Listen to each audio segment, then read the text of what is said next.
All right, music fans, welcome. Harmless Dave here, talking about two brothers who had a great bond, and of course, doing this from the bunker here in Southwest Florida, the hurricane bunker, in real time during the storm. Oh boy, hopefully, I'll get through the video. So, the new book coming out, which is pretty cool.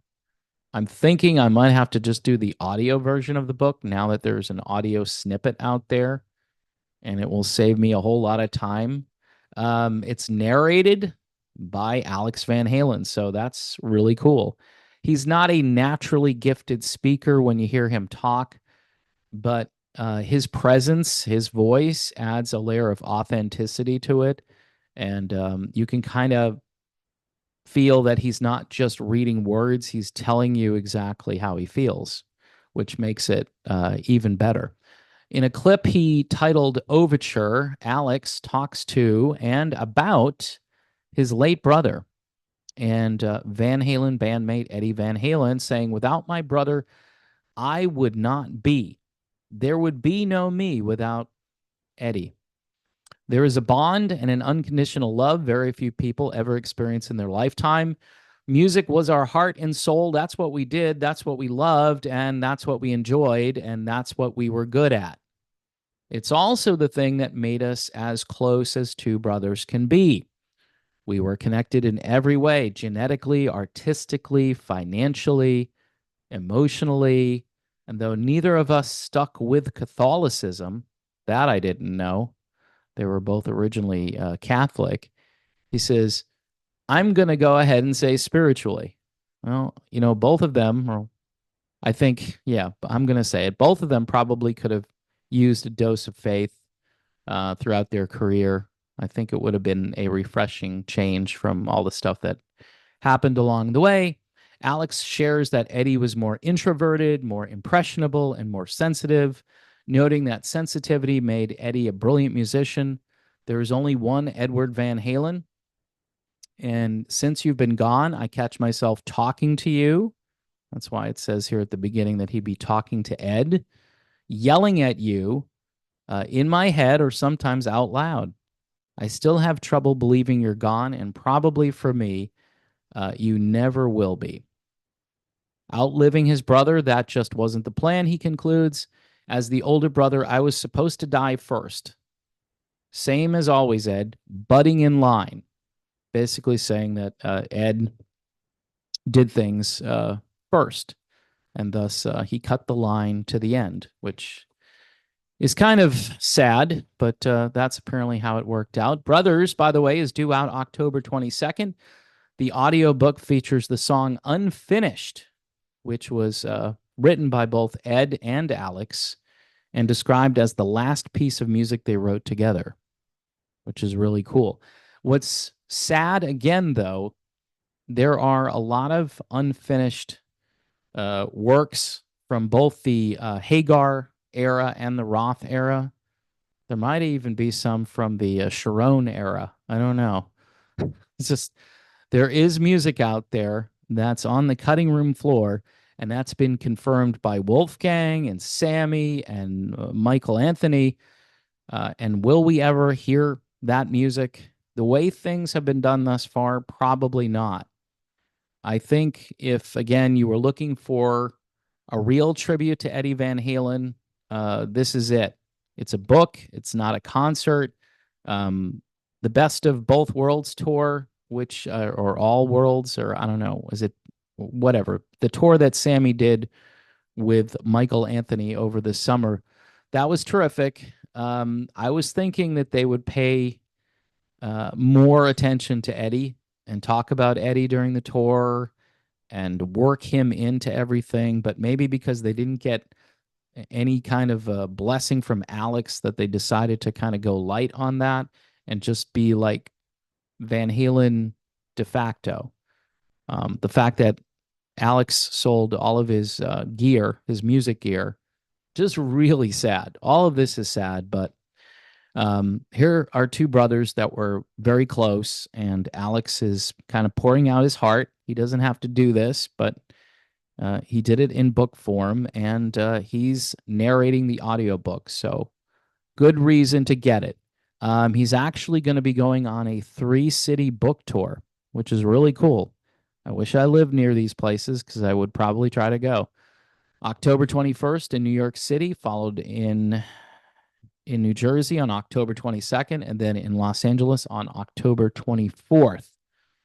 So if you're a Van Halen fanatic and you want to hear all of the details that you're probably not going to hear anywhere else, you probably should pick up a copy of this book called Brothers. I'm looking forward to learning more about the book and also possibly getting the audiobook. I'm not sure, um, if I'm going to be reading it or listening to it, but the audio clip that I listened to, which is a great idea, by the way, over on Spotify, just to get a book out there and put an audio clip, um, and to have Alex narrating, I think was really smart. All right, folks. So there you have it. The ultimate tribute to Eddie Van Halen coming from his brother Alex. Couple of housekeeping details here. So there are some strange things happening to me behind the scenes via YouTube. All right, some strange things, and I can't go into too much detail here, but I'm getting a little bit concerned today. We got the hurricane here. So this is my only channel really here. I do have another channel which kind of went dormant, and then they decided to kind of pull the plug on the monetized element of that channel.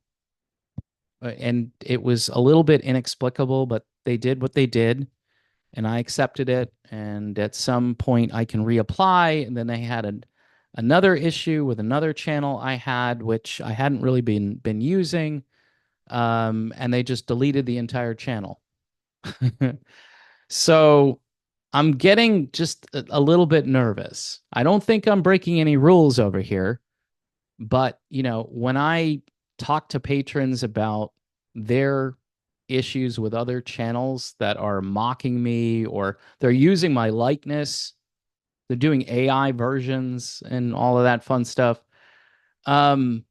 which they shouldn't be doing. And the people, including myself, who have reported that, this could be retaliation. So I'm getting a little bit nervous. I want to be a good partner with this platform. I've seen channels succeed wildly, like come out of nowhere and become an overnight sensation, and really have no difficulties with things like monetization or the type of content. I mean, even the stuff that they're probably not too happy about, so long as it doesn't violate their community guidelines or whatever, they tend to just let it go. But I don't know what it is. Just I always feel, and it's probably just me, that there's something about me that just rubs everybody the wrong way, which is weird. Hence, this is why I call myself Harmless Dave, which is a nice segue because I just set up a channel again over on Rumble as a safety. I have to have a place to go at this stage because this doesn't look good for the future for me. Um, the revenue right now isn't too bad, but I struggle based on the amount of content I do. I've got all these subscribers, and yet, I can barely get like 2,000 views on a video. So something weird is going on for sure. So I'm going to have a link in the description where you can find that channel, and please subscribe to it. And I'm going to try to be diligent and put it on every video moving forward. Something creepy. I can just feel it. I can sense something. I could wake up tomorrow and this whole thing could be gone, could be completely gone. And I have no recourse. It's happened to other people. So just be aware of that. And this isn't a joke. This isn't me trying to get sympathy or anything like that.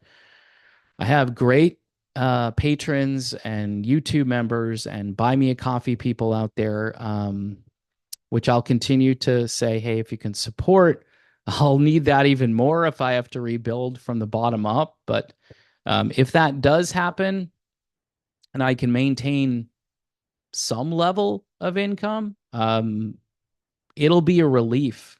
Let me just be honest. It would be a relief because it's really sad to have rules initiated arbitrarily without a whole lot of warning. Say, hey, I don't like what you're doing. Could you knock it off? And I'll say, okay, I'll knock it off. All right, good, we're done. Not, hey, we don't like what you're doing, so we're just going to take this away. Because those two things are very different. Typically, when you work for any job, if they don't like what you're doing, they'll give you a warning.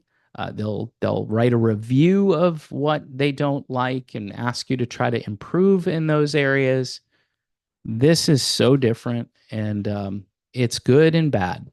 It's freedom, but yet it comes with a catch. So the link, don't forget the link, okay, for where you can subscribe to me. And that's important moving forward because if this just goes away and people don't know where I am, it's not going to go well for me. And that's, I think, what a whole bunch of people are hoping for.